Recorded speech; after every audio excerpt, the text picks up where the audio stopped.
kufikiria ati Uhuru atarudi. Wacha nimwambie kwa kikatiba, wakati wa uhuru wetu tulimpenda tukamchagua miaka 10. Hakuna nafasi ya President Uhuru ati kushindana na Rais Ruto.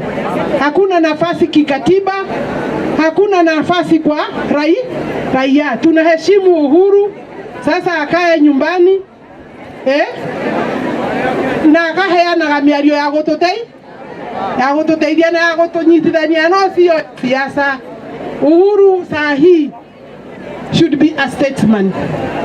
There is no way he will be in one platform with President Ruto. Rais Ruto kwa katiba anaruhusiwa kupigania tamu ya pili. Nitiguo kipindi kile kige nilikuwa laini ya mbele kusema Uhuru amekosea na nikasema tutafute serikali. Sasa siwezi kuwa number 1 hapa mara ingine kusema serikali sio sawa. Serikali ni gotorutera wera nitiguo na faraisio nini mukoria. Kazi yangu kama waziri wa ardhi bado ninaendelea kupigana na mikora ambayo inaangamiza wananchi kwa sababu ya kutaka kuchukua ardhi ambayo sio yako. Wewe unalala hivi unafikiria ile shamba pahali fulani nitaendea. Ni wewe na mimi, ni wewe na serikali. Ugikorofale leno nituguthondeka ri nitukuruta fara okura kibereke tuke kavuruge tuikire Mugesa.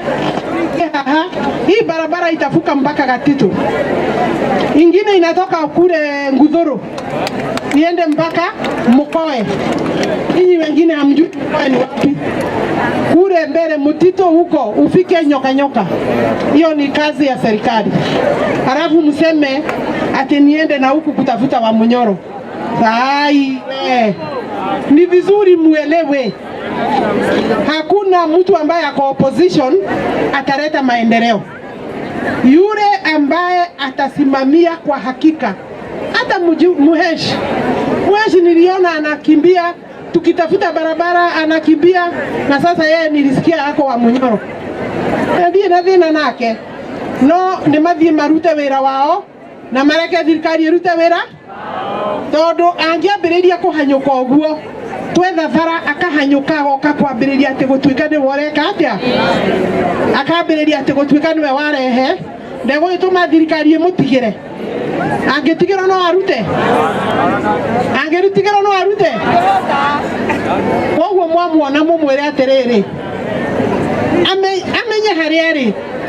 Kama wewe na andu akume guku, you are either in government or not in government.